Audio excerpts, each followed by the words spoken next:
एक घड़ी आधी घड़ी आधी हूँ से पुनियाद, तुलसी संगत साधु की कटे कोटि अपराध।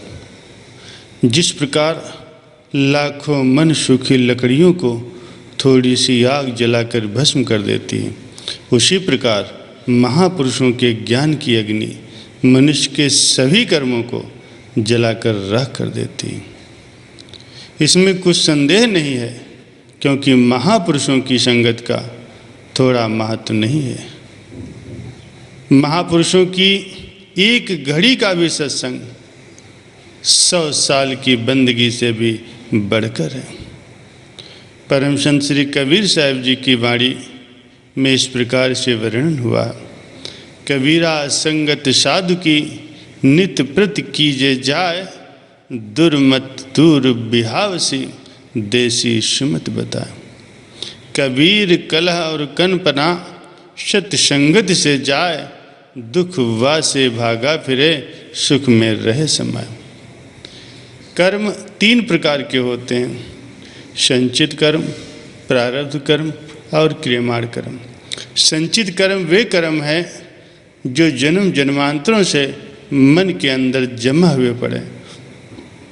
प्रारब्ध कर्म शरीर के भोग का नाम है और क्रियमाण कर्मों का संबंध वर्तमान काल से है और ये अपने अधीन है।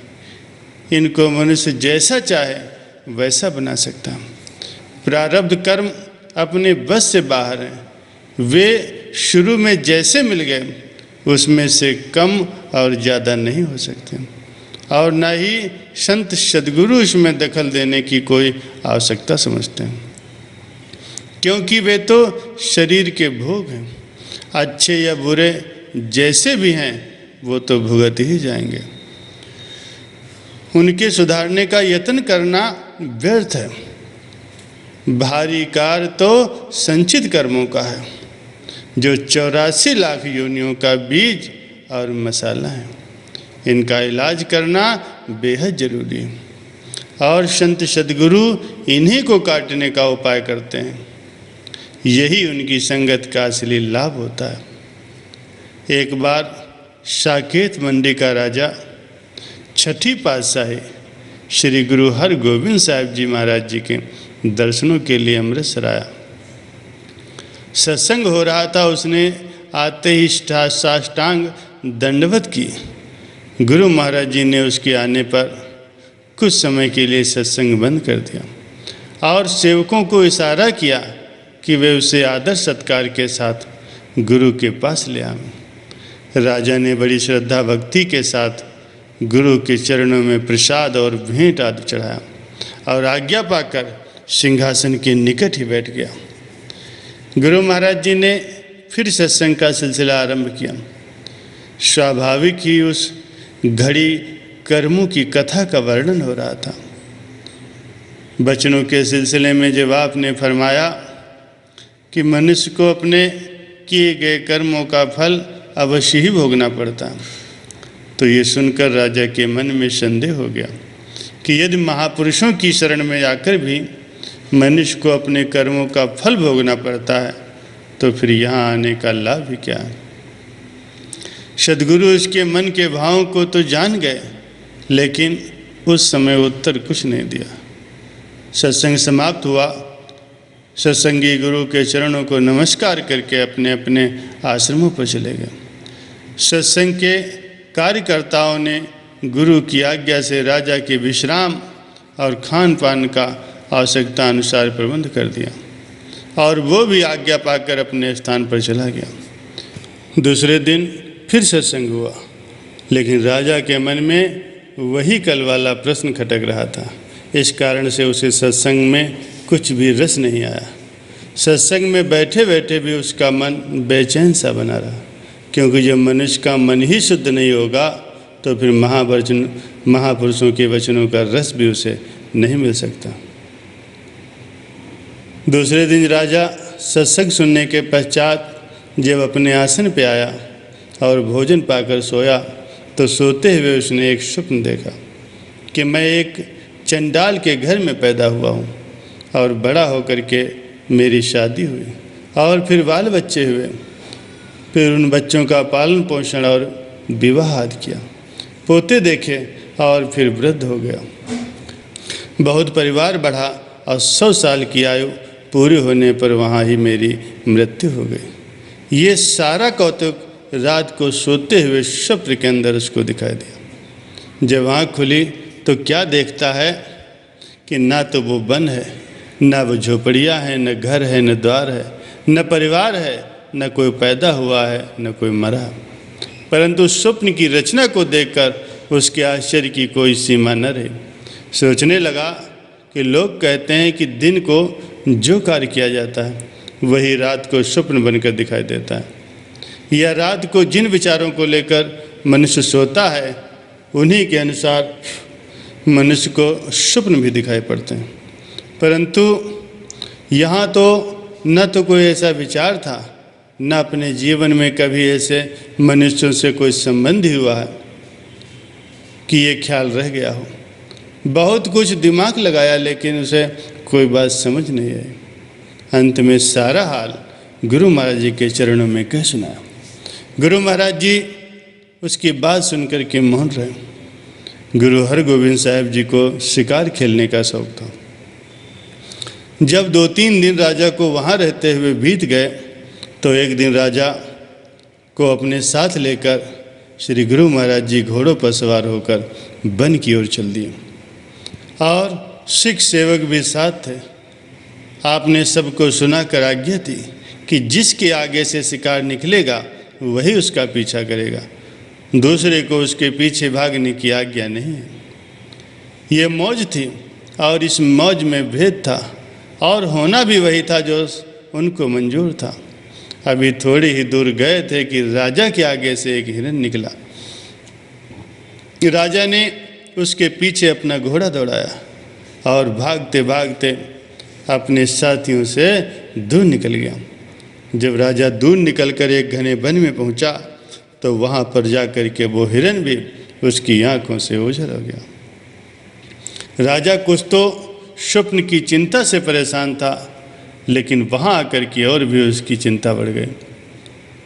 सघन वन, न मनुष्य की कोई जाति, चारों ओर वन के वातावरण और पशुओं की गर्जना के शब्द। राजा घबरा गया, निराश होकर एक टीले के ऊपर जा चढ़ा। क्या देखता है कि दूर फासले पर धुआं निकल रहा। उस धुएं को देखकर उसे कुछ धैर्य हुआ और नीचे उतरकर उसकी सीध पर चल पड़ा। जब निकट पहुंचा तो उसने वही स्वप्न की रचना के चिन्ह देखे।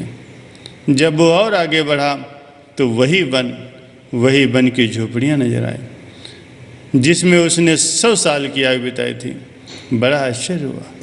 जब अंदर गया तो वही बाल बच्चे और अपना सारा परिवार दिखाई दिए। उन्होंने उसे देखते ही पहचान लिया और घोड़ों के चारों ओर इकट्ठे हो गए। बाबा आ गया, बाबा आ गया कहते हुए वे खुश होने लगे और परमात्मा का हजार हजार धन्यवाद करने लगे कि हमारा पिता फिर से जीवित हो गया। कोई उसके कपड़ों को खींचता, कोई भुजा पकड़कर नीचे उतारना चाहता, परंतु ये इस दशा को देखकर मन ही मन बड़ा अचंभित हो रहा था। कोई बात समझ में नहीं आ रही थी। सोचता है कि इधर तो मैं साकेत मंडी का राजा हूँ और गुरु के दर्शनों के लिए अमृतसर आया हूँ, जिनको लगभग 7 दिन हो गए हैं, परंतु इधर ये परिवार भी मेरा ही है, इसमें कोई संदेह नहीं। 100 साल यहाँ रहा हूँ, फिर सोचता है कि मैं राजा हूँ और ये चंडाल जात है, इसका और मेरा मेल भला कैसे। तात्पर्य यह है कि इसी उधेड़-बुन में पड़ा हुआ राजा व्याकुल हो गया। अब जाए तो किधर जाए, करे तो क्या करे, न रह सकता है न छूट सकता है। व्याकुलता के अथाह सागर में बहता हुआ गोते खा रहा। उस समय उसकी व्याकुलता की कोई सीमा नहीं रही। इतने में जिन्होंने एक खेल रचा था वो अंतर्यामी सद्गुरु भी पीछे से आ पहुँचे। पूछा क्या झगड़ा है। उन लोगों ने हाथ जोड़कर कहा, हुजूर ये हमारा पिता है, आज 3रा दिन है ये मर गया था, लेकिन ये हमारे सौभाग्य समझिए कि परमात्मा ने इसे फिर से जीवित कर दिया। और अब ये हमसे पल्ला छुड़ाना चाहता है और कहता है कि मैं तुम्हारा पिता नहीं, परंतु ये लाख कहे लेकिन हम कब छोड़ने वाले हैं। महाराज यही झगड़ा है और कोई बात नहीं। गुरु महाराज जी बोले ये तुम्हारा पिता नहीं, ये तो अमुक देश का राजा है और हमारे साथ शिकार खेलने आया था। हम लोग पीछे रह गए थे और ये शिकार के पीछे घोड़ा दौड़ा कर हमसे काफ़ी आगे निकल गया। तुम लोगों को भूल हुई है जो इसको अपना पिता समझ रहे हो। कुदरत में एक रूप के दो मनुष्यों का होना कोई बड़ी बात नहीं। तुम्हारा पिता मर चुका है, जहाँ उसको दफन किया था कम से कम उसकी कब्र को जाकर देख लो, संभव है उसका मृतक शरीर वहाँ पर मौजूद हो।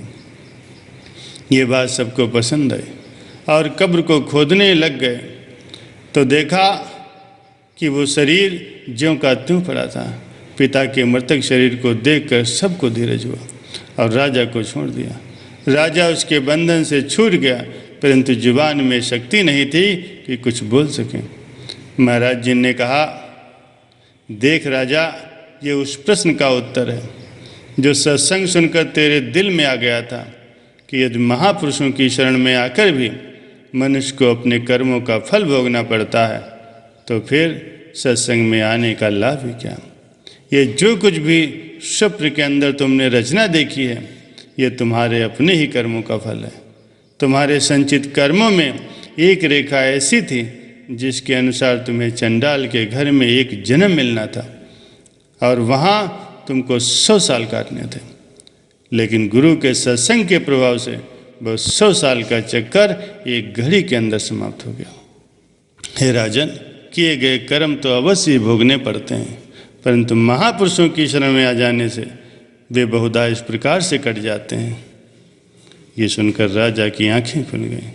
त्राहिमाम करता हुआ वो गुरु महाराज जी के चरणों में गिर पड़ा और गुरु की स्तुति करने लगा कि धन्य हैं आप गुरु महाराज जी, आप धन्य हैं। आप संसार में डूबते हुए जीवों को पार करने के लिए सच्चे जहाज हैं। आपकी महिमा का वर्णन कोई नहीं कर सकता।